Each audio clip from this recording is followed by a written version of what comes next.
Ombak pertama.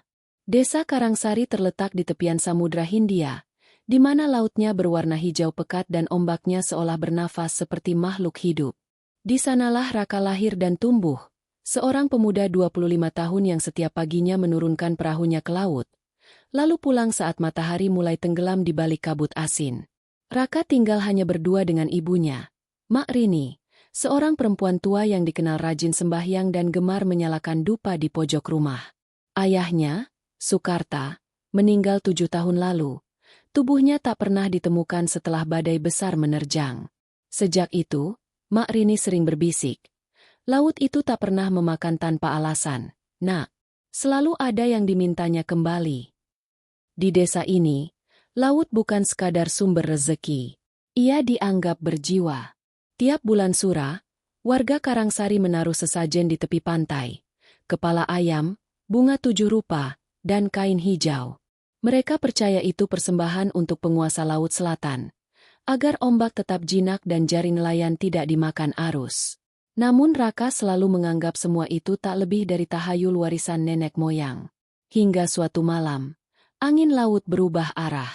Hari itu, Raka baru pulang melaut. Hasil tangkapannya aneh, hanya satu ikan pari besar, tapi matanya menatap Raka seperti manusia, penuh dendam. Saat ia membuangnya ke laut, terdengar sayup-sayup suara perempuan tertawa dari kejauhan. Ia menoleh, tapi hanya ada ombak bergulung. Malamnya, ketika bulan naik tinggi, tubuh Raka mulai dingin. Ia terbangun karena merasa dadanya berat. Saat menatap cermin, kulitnya terlihat membiru di leher dan bahu, seperti lebam. Mak Rini panik, membakar kemenyan dan membaca doa-doa kuno. Namun sesudah asap dupa menghilang, terdengar suara pintu dapur berderit sendiri, diikuti aroma amis laut yang menyeruak ke seluruh rumah. "Jangan keluar, Nak," bisik Mak Rini gemetar. Itu bukan angin malam biasa. Tapi rasa penasaran membuat Raka melangkah keluar. Di halaman, pasir bertebaran, basah seperti baru terkena ombak. Ia mengikuti jejak air yang memanjang hingga ke arah jalan setapak menuju pantai. Di ujungnya, tampak sesuatu berkilau, seuntai gelang perak berukir huruf Jawa kuno, separuh terkubur pasir. Saat Raka menyentuhnya, terdengar suara pelan dari balik angin. Sukarta belum membayar janjinya. Suara itu begitu jelas.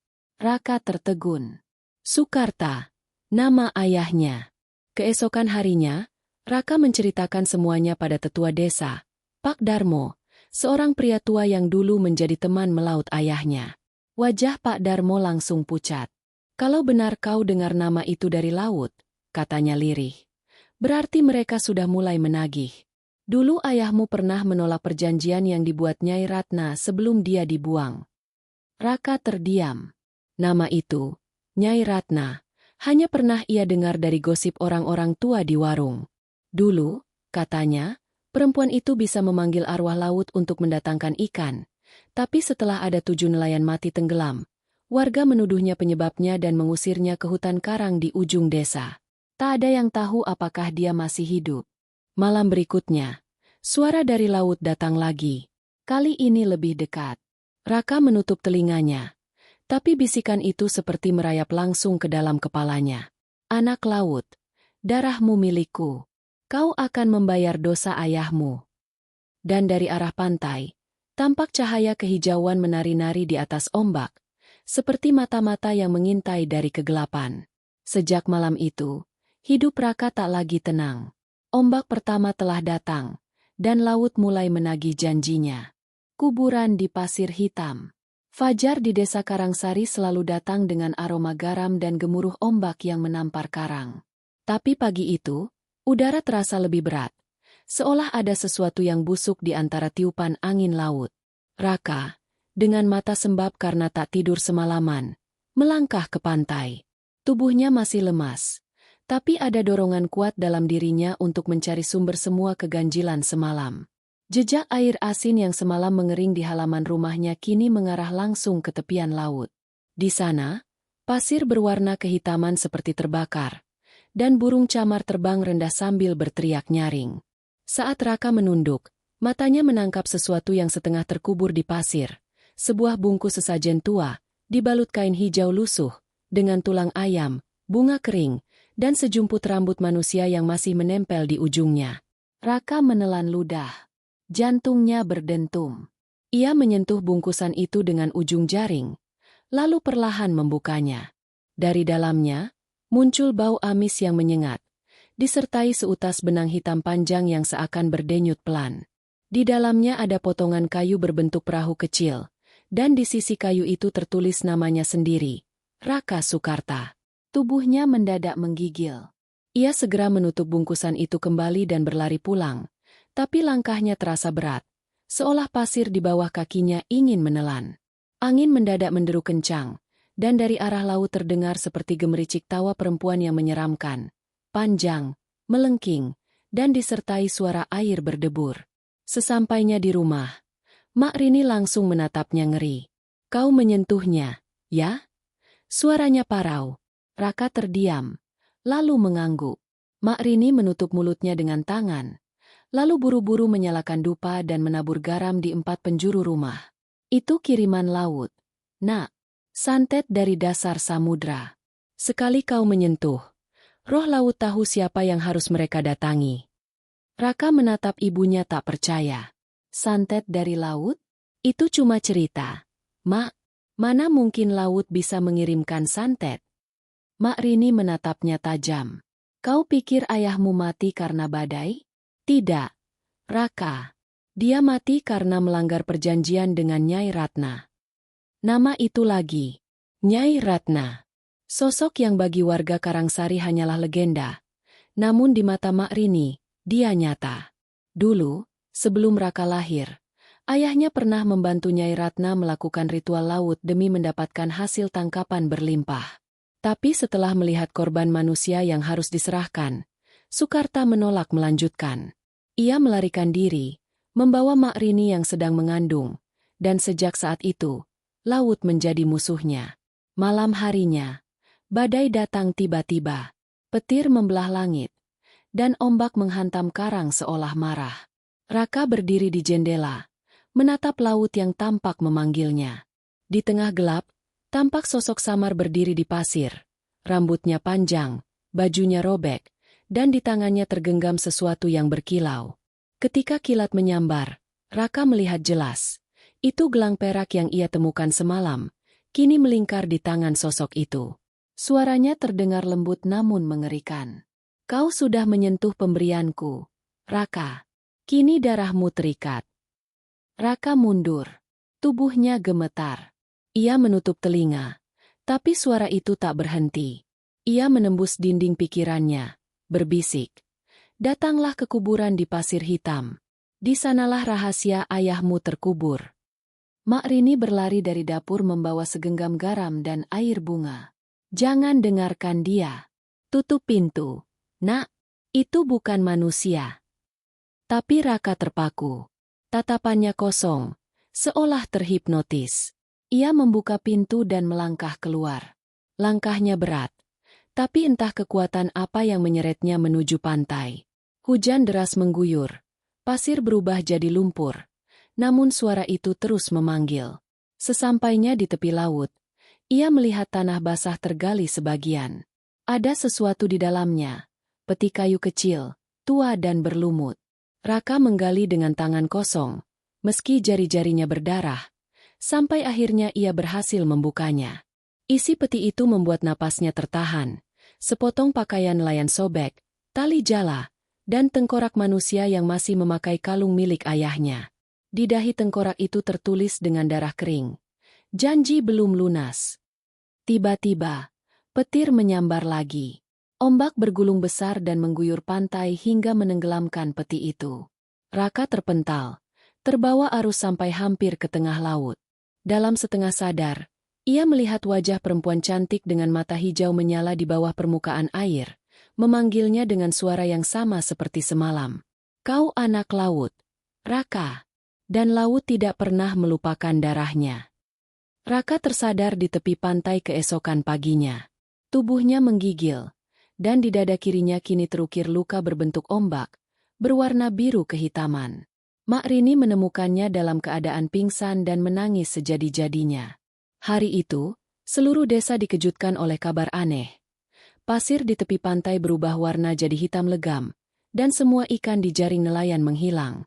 Orang-orang bilang, Laut Selatan sedang menagih janji lama, dan keluarga Sukarta adalah yang pertama harus membayarnya. Ombak hitam sudah mulai bergerak, dan kutukan dari laut telah benar-benar hidup. Bisikan dari dasar laut. Sejak malam badai itu, suasana desa Karangsari berubah drastis. Angin laut tak lagi membawa kesejukan, melainkan hawa lembab dan amis, seperti bangkai ikan yang membusuk di bawah pasir. Warga mulai takut melaut. Ombak yang biasanya ramah kini datang tanpa pola, bergulung-gulung seolah sedang mengintai. Burung camar tak lagi berani terbang rendah, dan anjing-anjing desa melolong tiap malam seakan melihat sesuatu yang tak kasat mata. Di rumah Raka, aroma dupa tak pernah padam. Mak Rini menyalakannya siang malam sambil berdoa, membacakan mantra-mantra peninggalan leluhurnya. Namun doa-doa itu tak mampu menahan apapun. Luka berbentuk ombak di dada Raka semakin dalam. Setiap kali matahari terbenam, luka itu bersinar kebiruan seperti arus listrik halus, dan tubuhnya terasa berat, seperti ada sesuatu yang menariknya ke laut. Malam itu, Raka terbangun karena mendengar suara air menetes di dalam kamar. Saat membuka mata, ia melihat lantai penuh genangan air laut. Dari bawah ranjangnya, muncul buih-buih kecil yang berkilau. Suara perempuan bergema dari balik buih itu, lembut tapi dingin seperti bisikan dari kedalaman samudra. Anak laut, darahmu telah dipanggil. Datanglah ke tempat ayahmu jatuh, dan kau akan tahu kebenaran. Raka memejamkan mata, menggenggam dada. Suara itu begitu nyata. Ia menoleh ke arah jendela, dan di luar sana, ombak bersinar kehijauan di bawah bulan separuh. Dalam pantulan air, ia melihat bayangan wajah perempuan berambut panjang, tersenyum samar, menatap lurus ke arahnya. Pagi harinya, Raka mendapati ibunya pucat. Mak Rini tidak makan, tidak bicara. Tubuhnya menggigil dan dari hidungnya keluar darah tipis. Saat Raka menyentuh keningnya, kulit ibunya terasa dingin seperti batu laut. "Mak, apa yang terjadi?" Raka berteriak. Dengan suara lemah, Mak Rini hanya berbisik. "Dia sudah datang padaku. Nyai Ratna, dia menagih darahku juga." Raka menatap ibunya ngeri. Siapa dia sebenarnya? "Mak, apa hubungannya dengan ayah?" Mak Rini tak menjawab. Ia hanya memejamkan mata, dan di sela-sela napasnya terdengar lantunan doa yang tak pernah Raka dengar sebelumnya. Bahasa yang asing, seperti bahasa laut. Setiap suku katanya terdengar seperti desir ombak dan deru badai. Hari demi hari, kondisi Mak Rini memburuk. Warga mulai berbisik di warung bahwa rumah Raka telah dicium laut. Mereka bilang, siapapun yang terlalu dekat dengan laut akan ditarik kembali oleh penguasanya. Tak ada yang berani mendekat. Bahkan Pak Darmo, tetua desa yang dulu menolong Raka, kini menolak keluar rumah saat malam tiba. Suatu sore, Raka nekat pergi ke pantai. Ia ingin tahu apa yang sebenarnya menunggu di sana. Laut tampak tenang, tapi di bawah permukaannya ada sesuatu yang bergerak, seperti bayangan besar yang melintas cepat. Ia berjalan menyusuri garis air, sampai menemukan batu karang besar tempat dulu ayahnya sering duduk memancing. Saat ia menatap ke laut, angin tiba-tiba berhenti. Suara ombak lenyap. Hening. Dan kemudian, suara itu datang lagi. "Ayahmu tidak tenggelam. Raka, dia dipanggil." Suara perempuan itu begitu dekat. Raka menoleh dan melihat sesuatu di dalam air. Tubuh perempuan muda, berkulit pucat, dengan rambut panjang melayang-layang seperti rumput laut. Matanya berwarna hijau menyala, dan dari bibirnya menetes air asin yang membentuk senyum menakutkan. "Ayahmu berutang jiwa. Kini kau yang harus menebusnya." Raka berteriak dan mundur, tapi air laut tiba-tiba naik, mencengkeram pergelangan kakinya seperti tangan manusia. Ia terseret ke depan, nyaris jatuh ke laut. Namun sesaat sebelum tubuhnya tertelan ombak, terdengar suara seruan keras dari balik tebing. "Berhenti! Jangan ikuti dia, Nak!" Raka menoleh. Seorang lelaki tua berjubah hitam berdiri di atas batu karang, membawa tongkat dari kayu kelapa. Wajahnya penuh keriput, tapi matanya tajam seperti elang. Ia mengayunkan tongkatnya ke arah laut sambil membaca mantra. Ombak yang tadinya menggila mendadak surut, dan bayangan perempuan itu menghilang dalam sekejap, menyisakan bau amis menyengat. Lelaki itu menghampiri Raka dan membantu menariknya ke daratan. "Namaku Mbah Suro," katanya lirih. "Aku dukun penjaga pantai ini.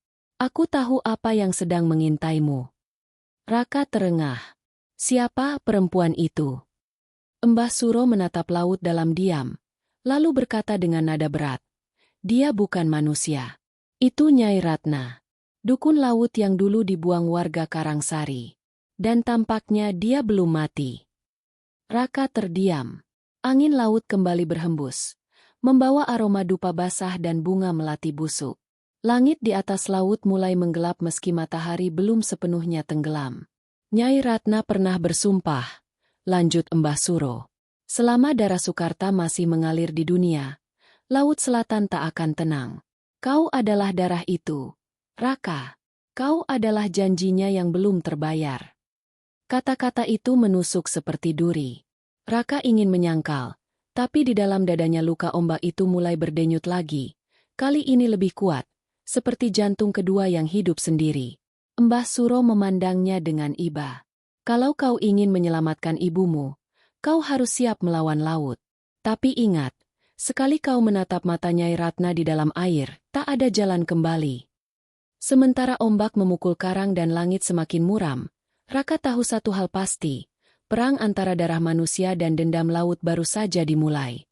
Bisikan dari dasar laut kini telah menjelma menjadi panggilan yang tak mungkin diabaikan. Nyai Ratna kembali. Malam turun di Karangsari seperti tirai kelam yang menelan seluruh suara. Tidak ada jangkrik, tidak ada desir angin, hanya desahan laut yang seolah bernafas dengan amarah. Di tengah keheningan itu, rumah Raka menjadi satu-satunya tempat yang masih berasap. Dupa menyala di setiap sudut. Lilin berkedip lemah di depan foto almarhum Sukarta. Di ruang tengah, Mak Rini terbaring pucat. Napasnya tersengal seperti ditarik sesuatu dari dalam dada. Raka duduk di sampingnya, menggenggam tangan ibunya yang dingin. "Mak, bertahanlah." Mbah Suro bilang dia bisa bantu. Namun Mak Rini hanya memejamkan mata, menggumamkan kata-kata yang tak dimengerti. Mantra tua dalam bahasa laut, diselingi nama yang sama berulang kali. "Ratna. Ratna, maafkan aku." Raka menggertakkan gigi. Ia tahu nama itu adalah kunci dari semua bencana ini. Malam itu, ia menemui Mbah Suro di gubuk tua yang berdiri di tepi bukit karang. Angin laut mengguncang atap rumbia saat Raka mengetuk pintu. Dari dalam, terdengar suara berat memanggil. "Masuklah, Nak. Aku sudah menunggumu." Di dalam, ruangan itu penuh dengan bau minyak kelapa, bunga kering, dan garam laut. Di tengah ruangan, Mbah Suro duduk bersila. Di depannya mangkuk tanah liat berisi air laut yang beriak meski udara tenang. Di permukaannya, muncul bayangan samar. Wajah perempuan cantik berkulit pucat dengan senyum dingin. Rambutnya melayang seperti ganggang laut. "Dia sudah muncul," kata Mbah Suro tanpa menoleh. Nyai Ratna kembali dari dasar laut. Ia bukan lagi manusia, melainkan roh laut yang diberi kuasa oleh arwah-arwah tenggelam. "Kau dan ibumu menjadi penghubungnya." Raka menatap air itu ngeri. "Kenapa aku? Kenapa keluarga kami?" Mbah Suro menarik napas panjang. "Karena ayahmu dulu membatalkan perjanjian dengan Nyai Ratna. Ia menolak memberikan tumbal terakhir. Dan tumbal itu adalah ibumu." Darah Raka serasa berhenti mengalir. "Mak Rini? Tidak mungkin." "Percayalah," kata Mbah Suro dengan nada berat. Saat itu, Nyai Ratna ingin mengikat roh laut dengan darah manusia yang dicintai Sukarta. Tapi ayahmu menolak dan melarikan diri. Dendam itu disimpan di dasar laut selama bertahun-tahun. Kini, kau menjadi penggantinya. Air di dalam mangkuk tiba-tiba beriak kuat. Lalu dari permukaannya muncul suara lirih tapi menembus tulang. "Mbah tua, jangan halangi aku." Laut memanggil darahnya sendiri. Mbah Suro segera menabur garam dan membaca mantra keras-keras. Air dalam mangkuk mendidih, lalu padam, meninggalkan bau amis menyengat. Ia menatap Raka. Wajahnya tegang. Kita harus segera melakukan ritual penolakan. Sebelum bulan purnama penuh, atau ibumu akan dibawa. Raka mengangguk mantap. Tapi malam itu juga, sesuatu yang lebih gelap telah bergerak. Ketika Raka kembali ke rumah, ia menemukan pintu depan terbuka lebar. Angin laut berhembus kencang, meniup lilin-lilin hingga padam. Di dalam kamar, Mak Rini sudah tak ada di ranjang. Di lantai, hanya tersisa bekas air dan bunga 7 rupa berserakan. Raka memanggil-manggil nama ibunya, namun jawabannya hanya suara ombak yang menggema dari kejauhan. Ia berlari ke pantai. Di sana, bulan separuh menyinari sosok yang berdiri di atas batu karang. Mak Rini, dengan mata kosong, rambutnya terurai menari tertiup angin. Di belakangnya, berdiri sosok lain yang lebih tinggi, berpakaian putih kehijauan, kulitnya berpendar lembut di bawah cahaya bulan. Nyai Ratna. Cantik, tapi menyeramkan. Matanya seperti 2 mutiara laut yang bersinar hidup. Setiap langkahnya meninggalkan jejak air di pasir, dan setiap kata yang diucapkannya terdengar seperti nyanyian gelombang. Raka, anak laut, kau akhirnya datang. Raka tertegun. Lepaskan ibuku. Nyai Ratna tersenyum. Ibuku? Oh, darahnya adalah bagian dari janjiku. Aku hanya mengambil apa yang seharusnya menjadi milikku. Ayahmu berjanji pada laut, dan laut tidak pernah lupa. Mak Rini menatap Raka dengan pandangan kosong. Nak, jangan lawan dia, biarkan aku pergi. Raka berteriak. Tidak, aku tak akan kehilangan siapapun lagi. Ia berlari ke arah ibunya, tapi tiba-tiba ombak besar menyapu pantai. Tubuh Raka terhempas, terbanting keras ke pasir. Ketika ia bangun, sosok Nyai Ratna sudah menghilang, hanya menyisakan buih laut berwarna hijau berpendar di udara. Di tengah buih itu, sebuah kalung jatuh, kalung yang dulu milik Sukarta. Raka menggenggamnya erat. Matanya menatap laut dengan amarah membara. Kalau kau benar-benar ingin darah keluarga ini, datanglah padaku. Aku yang akan menemuimu, Nyai Ratna. Suara tawa lembut menjawab dari balik ombak. Baiklah, anak laut, kita akan bertemu di malam purnama. Malam itu, langit Karangsari memerah seperti darah. Ombak memukul karang hingga pecah, dan ikan-ikan mati terapung di tepi pantai. Warga berlarian menutup pintu, membakar dupa dan mengunci anak-anak mereka di rumah. Semua tahu, Nyai Ratna telah kembali. Di kejauhan, di bawah sinar bulan yang perlahan membulat, laut tampak bergerak seperti dada seorang raksasa yang baru bangun dari tidur panjang. Dendam lama yang terkubur kini benar-benar hidup, dan Raka tahu bahwa waktunya melawan telah tiba, melawan sesuatu yang bukan manusia, melainkan kekuatan purba yang lahir dari dasar laut selatan. Darah di ombak senja. Hari-hari setelah kemunculan Nyai Ratna menjadi masa paling kelam bagi desa Karangsari. Laut yang dulu menjadi sumber kehidupan kini berubah menjadi kuburan raksasa. Setiap pagi, warga menemukan bangkai ikan mengapung di tepi pantai. Bukan ikan biasa, tapi dengan tubuh terbelah dan mata melotot seolah melihat sesuatu yang mengerikan sebelum mati. Langit sering diselimuti kabut asin, dan di malam hari, cahaya kehijauan tampak menari di atas ombak seperti arwah-arwah yang tak tenang. Raka tak pernah lagi tidur dengan tenang. Sejak ibunya hilang terbawa laut, setiap malam ia bermimpi melihat Mak Rini berdiri di tengah ombak, menatapnya dengan mata kosong, memanggil namanya dengan suara serak, lalu perlahan tenggelam bersama buih yang menyala hijau. Ia selalu terbangun dengan tubuh menggigil dan luka biru di dadanya yang makin melebar, berdenyut seperti daging hidup. Mbah Suro kini menjadi satu-satunya penuntun Raka. Mereka berdua tinggal di gubuk tua dekat Bukit Karang, tempat ritual penolak laut akan dilakukan. Laut Selatan sudah membuka mulutnya, kata Mbah Suro dengan nada berat. Kita harus menutupnya sebelum bulan purnama sempurna, atau desa ini akan tenggelam bersama dendam Ratna. Ritual itu bukan sembarang upacara. Seluruh desa harus terlibat, menaruh sesajen di 7 titik pantai, menyalakan dupa dari kayu bidara, dan membaca doa-doa pengunci laut. Tapi tak semua warga mau ikut. Banyak yang takut. Banyak pula yang marah pada Raka. Mereka menuduh keluarga Sukarta sebagai sumber petaka.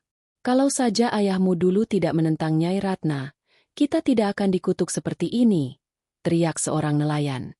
Raka hanya diam, menahan amarah yang menggelegak di dadanya. Senja itu, langit berwarna merah darah.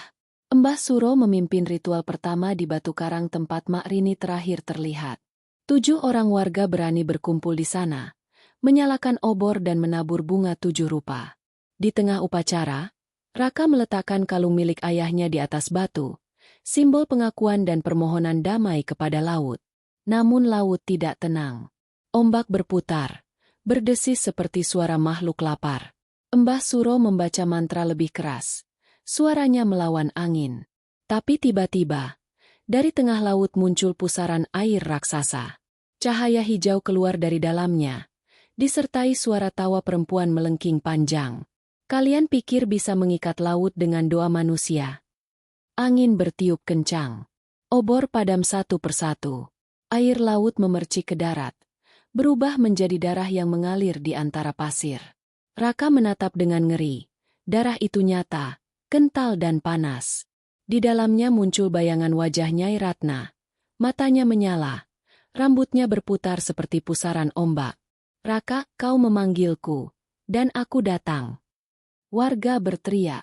Beberapa berlari meninggalkan upacara. Tapi sebelum mereka sempat pergi, air laut mencambuk pantai dan tubuh-tubuh mereka terhempas. Ketika Raka menoleh, mereka sudah terbaring diam. Kulitnya membiru. Matanya membesar kosong. Mbah Suro menghantam tanah dengan tongkatnya. Ratna, jangan ulangi kesalahan masa lalu. Dendammu telah cukup. Namun suara tawa itu menjawab, dendam tak pernah cukup sebelum darah terakhir tumpah. Dari dalam pusaran, sosok perempuan perlahan muncul. Nyai Ratna naik ke permukaan. Langkahnya ringan seperti melayang. Bajunya berwarna putih kebiruan, meneteskan air yang berubah jadi asap. Wajahnya sempurna, tapi sorot matanya membawa kematian. Ia menatap Raka dengan lembut. Kau mirip ayahmu, tapi kau lebih berani dan lebih bodoh. Raka menggenggam kalung Sukarta erat. Aku datang untuk mengakhiri ini. Tidak, Raka, balas Nyai Ratna lembut. Kau datang untuk menggantikannya. Tiba-tiba laut di belakangnya bergolak. Dari dalamnya muncul sosok-sosok bayangan. Tubuh mereka mirip manusia tapi kulitnya bersisik, matanya kosong.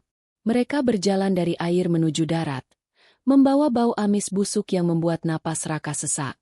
Mbah Suro berteriak membaca doa pengusir, tapi satu dari makhluk itu menyentuh bahunya, dan tubuhnya terpental beberapa meter. Raka melangkah maju, menatap Nyai Ratna dengan amarah bercampur ketakutan. Lepaskan mereka. Hentikan ini. Nyai Ratna mendekat. Kau tak mengerti. Anak laut. Laut tidak pernah membunuh tanpa sebab. Ayahmu mencuri sesuatu dari dasar laut. Sesuatu yang menjadi sumber kekuatanku. Sekarang, darahmu akan mengembalikannya. Seketika luka di dada Raka terbuka, mengeluarkan sinar biru menyilaukan. Ia menjerit kesakitan. Dari luka itu, air asin mulai menetes, mengalir seperti darah cair laut. Nyai Ratna tersenyum puas. Lihat, laut sudah mengenalmu. Raka, kau milikku. Dengan sisa tenaga, Raka menggenggam pasir dan berteriak, aku bukan milik siapapun. Ia melempar kalung Sukarta ke arah pusaran air. Kalung itu bersinar, dan seketika ombak berhenti. Pusaran lenyap, dan Nyai Ratna menatapnya tajam. Wajahnya berubah murka. Air laut di sekitarnya mendidih. Baiklah, Raka, kalau itu maumu, maka darahmu akan jadi tumbal. Dalam sekejap, badai datang. Langit merah meledak dengan kilat. Mbah Suro menarik Raka mundur, berteriak di tengah deru ombak. Kita belum bisa melawannya malam ini. Laut sedang terbuka. Kau harus pergi sebelum purnama penuh. Raka menatap laut terakhir kali sebelum berlari ke daratan. Dari kejauhan, ia melihat Nyai Ratna berdiri di tengah air, Rambutnya berkibar, matanya menatapnya seperti pemangsa menatap mangsa yang kabur. Suaranya bergema, menyusup ke seluruh penjuru Karangsari. Tak ada daratan yang bisa menyembunyikan darah laut. Raka Sukarta, kau akan kembali padaku sebelum bulan penuh bersinar. Dan malam itu, seluruh laut berubah warna. Bukan biru, bukan hijau, tapi merah pekat seperti darah manusia. Ritual penolakan gagal, dan tanda kutukan telah lengkap. Karangsari kini bukan lagi desa nelayan, melainkan tanah yang dikutuk laut. Perjanjian di tengah badai. Langit Karangsari tampak tak mengenal pagi lagi. Awan hitam menutupi matahari selama berhari-hari, membuat siang terasa seperti senja yang tak berakhir. Bau garam bercampur amis darah menempel di udara. Warga mulai meninggalkan desa, sebagian pindah ke dataran tinggi, sebagian lain hilang tanpa jejak. Rumah-rumah kosong berdiri miring di terpa angin, sementara di kejauhan laut tampak beriak seperti dada makhluk hidup yang sedang bernapas pelan. Raka kini hidup di gubuk Mbah Suro, di kaki Bukit Karang. Luka biru di dadanya makin parah. Kadang, ketika ia duduk diam, bisa terdengar suara laut dari dalam tubuhnya, gemericik kecil, seolah ada arus yang mengalir di balik kulitnya. Setiap kali air pasang naik, ia merasa jantungnya berdegup seirama dengan ombak. Ia tahu, waktu yang dimilikinya semakin sedikit sebelum laut benar-benar menelannya. Mbah Suro, dengan wajah letih, menyiapkan upacara terakhir, ritual pengikat badai. Hanya itu satu-satunya cara untuk membuka kembali jalan ke dunia roh laut dan memutus perjanjian Nyai Ratna. Tapi untuk melakukannya, Raka harus pergi langsung ke tengah laut saat badai purnama datang, tempat di mana Sukarta dulu tenggelam dan perjanjian itu pertama kali dibuat. Tak ada manusia yang bisa kembali hidup dari sana, kata Mbah Suro dengan nada berat. Namun kalau kau tak pergi, Nyai Ratna akan mengambil seluruh desa. Laut Selatan akan menelan Karangsari dalam satu malam. Raka menatap laut yang mengamuk di kejauhan. Matanya keras. Kalau memang harus berakhir di sana, biarlah. Aku tak akan biarkan dendamnya membunuh lebih banyak orang. Hari itu, mereka menyiapkan perahu kecil dari kayu kelapa tua. Di lambungnya, Mbah Suro melukis rajah pelindung dengan darah ayam hitam dan garam laut. Di bagian depan perahu, Raka menaruh kalung Sukarta yang sudah ia tempa menjadi bentuk lingkar kecil, simbol penghubung antara dunia manusia dan laut. Menjelang malam, langit mulai retak oleh guruh. Ombak meninggi, dan angin menjerit seperti suara perempuan menangis. Mbah Suro menatap ke arah laut, kemudian ke wajah Raka. Begitu kau tiba di pusaran tengah, panggil nama ayahmu. Arwahnya masih di sana. Hanya dia yang bisa membuka gerbang perjanjian. Raka mengangguk. Ia tahu apa yang menunggunya, tapi hatinya sudah bulat. Ia menyalakan dupa terakhir dan berbisik pelan. Mak, tunggulah aku. Ketika perahu meluncur ke laut, hujan mulai turun deras. Badai purnama telah datang. Petir menyambar seperti cakar raksasa yang mengoyak langit. Raka menggenggam erat tali layar. Matanya menatap lurus ke depan. Ombak datang setinggi pohon kelapa, namun entah mengapa perahu tak terbalik, seolah laut membuka jalan untuknya. Di tengah badai, dari balik kabut, muncul cahaya kehijauan. Pusaran air perlahan terbentuk, besar dan berputar seperti mata raksasa yang mengintai dari dasar laut. Suara bisikan terdengar di telinga Raka, suara lembut, memanggilnya dengan penuh kasih. Raka, anakku, kau akhirnya datang. Raka menoleh, dan di atas gelombang, ia melihat sosok ayahnya. Sukarta, dengan tubuh basah dan mata kosong, berdiri di permukaan air. Wajahnya sama seperti terakhir kali ia hidup, tapi kulitnya pucat kebiruan. Ayah, kau benar-benar di sini. Raka berteriak melawan deru badai. Sukarta mengangguk lambat. Aku tak mati, nak. Aku terikat. Aku adalah penjaga gerbang perjanjian laut. Air mata bercampur hujan di wajah Raka. Kenapa kau tak pernah kembali? Kenapa kau biarkan mak menderita? Sukarta menunduk. Aku tak punya pilihan. Saat aku menolak Nyai Ratna, aku dikutuk menjadi bagian dari laut. Tubuhku mati, Tapi jiwaku dijadikan penebus. Dan kini, ia ingin menuntut darahmu sebagai gantinya. Dari bawah pusaran, muncul cahaya besar, Nyai Ratna. Rambutnya berkilau. Gaunnya menjuntai seperti kabut laut. Matanya menatap Raka dengan senyum yang indah sekaligus menakutkan. Lihatlah, Sukarta, katanya manis. Anakmu datang menjemput janji yang dulu kau tolak. Laut selalu sabar menunggu. Raka berdiri tegak di atas perahunya. Aku datang bukan untuk menyerah, tapi untuk mengakhiri semua ini. Nyai Ratna tertawa pelan. Mengakhiri laut? Kau terlalu kecil untuk melawan arus, Raka. Tiba-tiba, pusaran air menarik perahunya ke tengah. Raka hampir terjatuh, tapi ia memegang kalung Sukarta erat. Dari dalam dadanya, luka biru mulai menyala terang. Air di sekitarnya beriak seolah merespons denyut jantungnya. Sukarta menatap anaknya dengan mata penuh kesedihan. Kau harus memilih, nak, laut atau daratan. Hanya dengan satu pengorbanan perjanjian ini bisa putus. Satu jiwa harus tinggal di laut selamanya. Raka menatap ayahnya, lalu menatap Nyai Ratna yang melayang di udara. Kalau begitu, katanya lirih, biarlah darahku yang jadi pengakhir. Ia mengangkat kalung itu tinggi-tinggi, lalu menghantamkan ke dada luka birunya sendiri.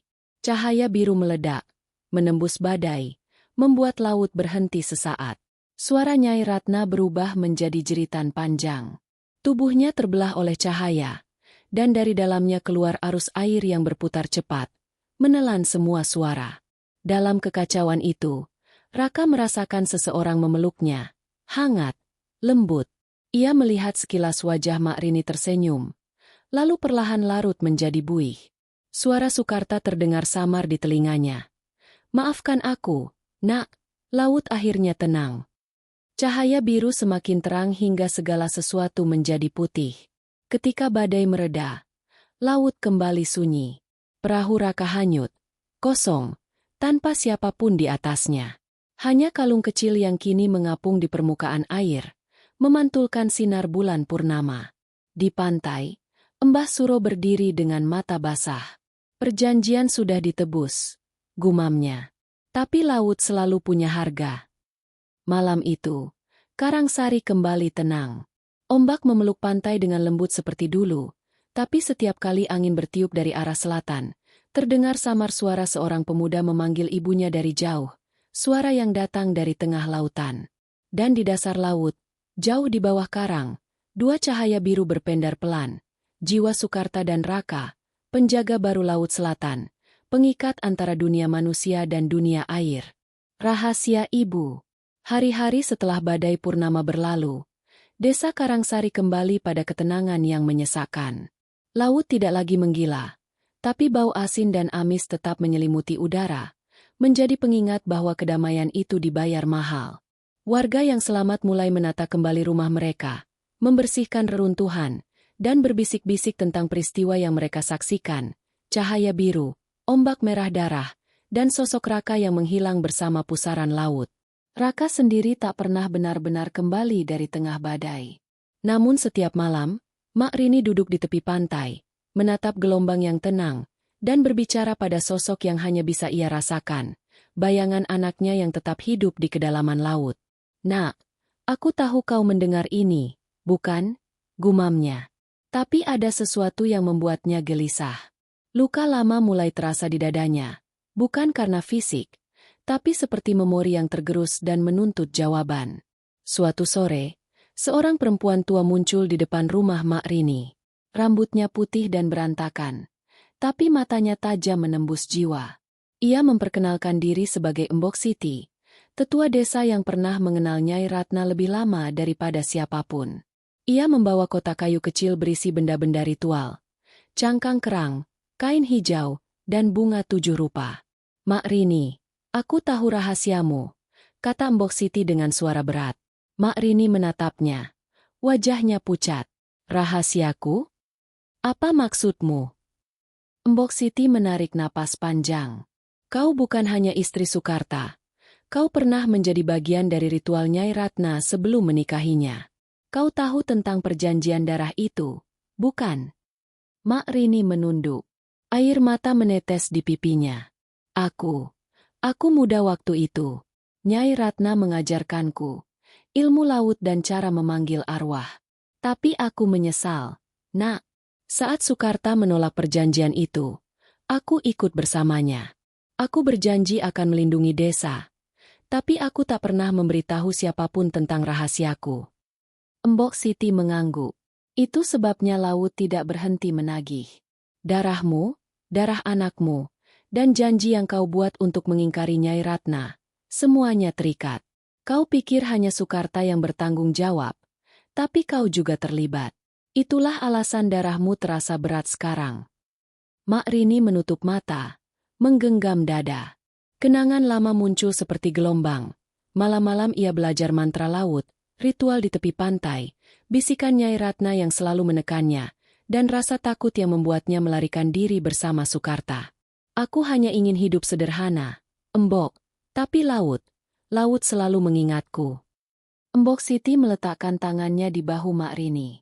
Sekarang kau tahu kebenaran, Nak, dan anakmu, Raka. Ia adalah pengikat perjanjian.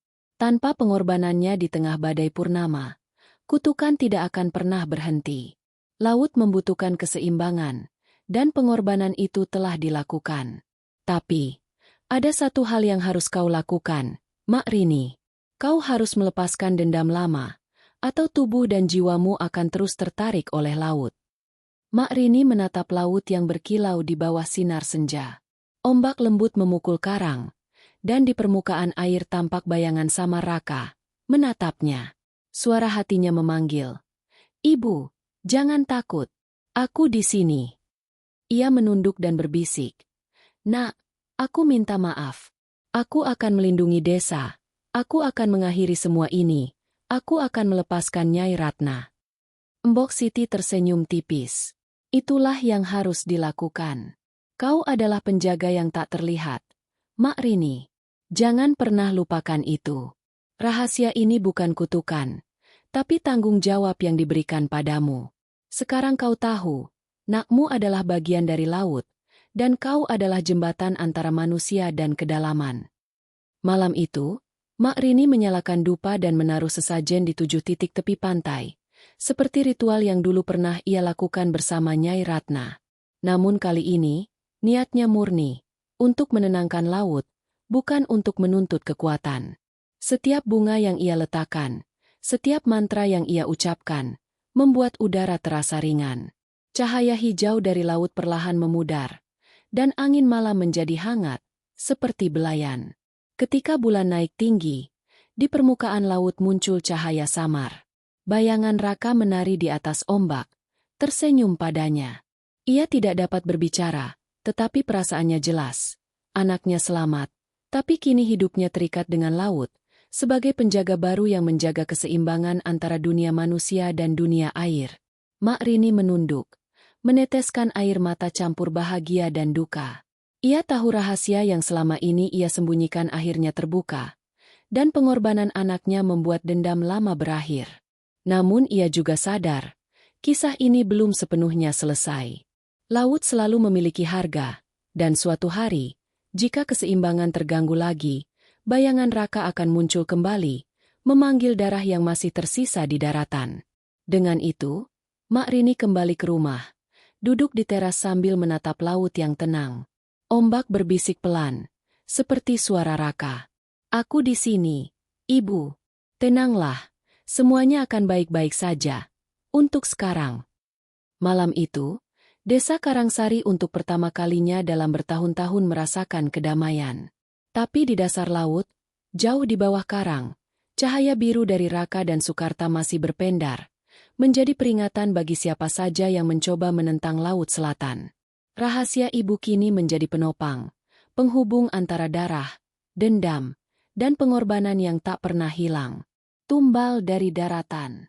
Beberapa bulan setelah badai purnama, desa Karangsari tampak damai. Tapi ketenangan itu hanyalah lapisan tipis yang menutupi kengerian yang tersembunyi. Laut tetap tenang, namun warga yang selamat mulai merasakan rasa takut yang tidak pernah hilang. Malam hari, Cahaya hijau samar kadang muncul di permukaan, menandakan bahwa sesuatu atau seseorang masih mengintai dari dasar laut. Mak Rini selalu duduk di teras rumahnya, menatap gelombang dengan mata yang penuh duka.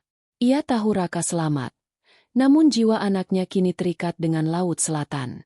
Kadang, ia mendengar bisikan lembut yang memanggil namanya, membawa peringatan dan cinta sekaligus ketakutan yang tak terkatakan. Suatu malam, Mbah Suro datang tergesa-gesa ke rumah Mak Rini. Wajahnya pucat dan keringat membasahi rambutnya. Mak Rini, kutukan belum berakhir. Nyai Ratna tidak pergi.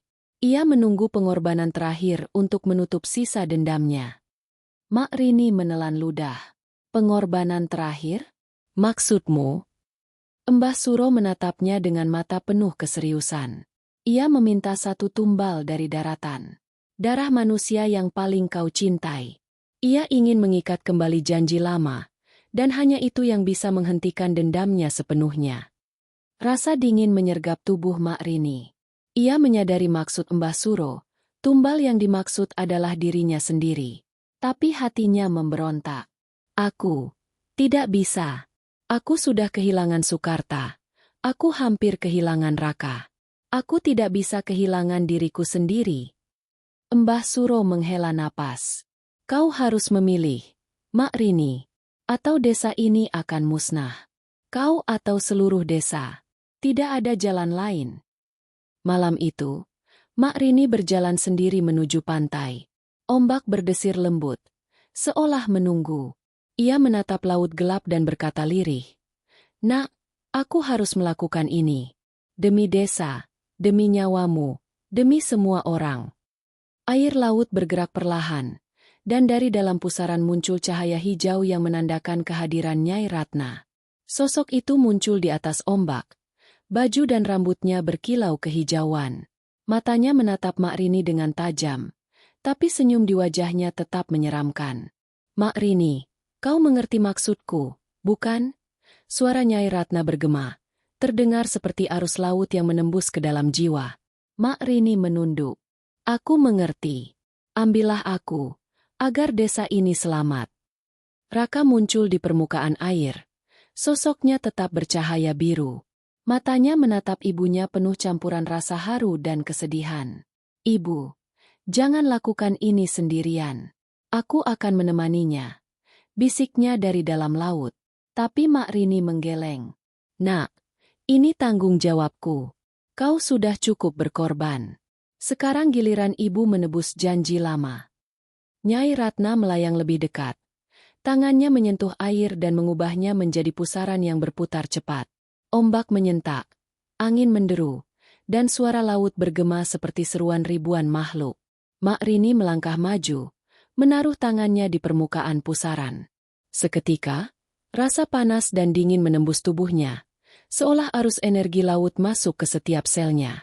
Raka mengulurkan tangannya, mencoba meraih ibunya, tapi pusaran terlalu kuat. Ibu, tahan sedikit lagi, teriaknya. Luka biru di dadanya menyala lebih terang, merespons penderitaan ibunya. Ia menyadari satu hal, tumbal ini bukan kematian, tapi pengorbanan untuk menjaga keseimbangan antara manusia dan laut. Mak Rini menutup mata dan mengucapkan mantra perlindungan, suara yang dulu ia pelajari dari Nyai Ratna. Tapi kini untuk menenangkan dan menyalurkan energi aliran hidup, bukan untuk menaklukkan orang lain. Cahaya pusaran berubah menjadi lembut. Hijau bercampur biru, menyelimuti tubuhnya. Ia merasakan tangannya perlahan diangkat oleh arus, bukan ditarik, tetapi seperti disambut oleh sesuatu yang lebih besar darinya sendiri. Di saat itu, Raka merasakan kehangatan yang jarang ia rasakan sejak hilangnya manusiawi dirinya di badai purnama. Arus itu membelai luka birunya, menenangkan rasa sakit dan amarah yang mengalir di tubuhnya. Mata Nyai Ratna menatap mereka berdua, lalu perlahan mundur ke pusaran air, suaranya bergema. Baik, darah telah dibayar, keseimbangan dipulihkan. Tapi ingat, manusia, laut selalu menunggu pelanggaran janji. Mak Rini perlahan menghilang di dalam pusaran itu. Tubuhnya larut menjadi cahaya hijau lembut. Raka menatap laut dengan mata berkaca-kaca, Memahami bahwa ibunya kini menjadi bagian dari penjaga keseimbangan antara daratan dan laut selatan, tumbal yang tidak memusnahkan, tetapi melindungi. Ketika malam mereda, desa tampak damai. Ombak tenang, angin hangat, dan cahaya bulan memantul di permukaan laut. Namun Raka tahu, nyawa ibunya kini ada di antara arus gelap, menjaga perjanjian yang manusiawi tidak dapat mengerti. Dan Nyai Ratna? Sosoknya telah menghilang, tapi keberadaannya masih terasa, menunggu saat kesalahan manusia mengusik kedamaian yang rapuh itu. Raka menunduk di tepi pantai, menggenggam kalung ayahnya, dan berbisik pelan. Ibu, terima kasih. Aku akan menjaga desa ini, seperti kau menjaga keseimbangan antara dunia manusia dan laut. Aku janji. Malam itu, Karangsari benar-benar sunyi. Ombak memeluk pantai dengan lembut, seakan menghormati pengorbanan seorang ibu yang menjadi tumbal dari daratan. Namun di kedalaman laut, cahaya hijau dan biru dari Mak Rini dan Raka masih bersinar, menandakan keseimbangan telah dipulihkan, meski dengan harga yang tidak ringan. Sunyi setelah ombak reda. Bulan purnama terakhir menyingkap wajah Karangsari dengan tenang, setelah badai dendam dan kutukan laut yang menguasai desa selama bertahun-tahun mereda.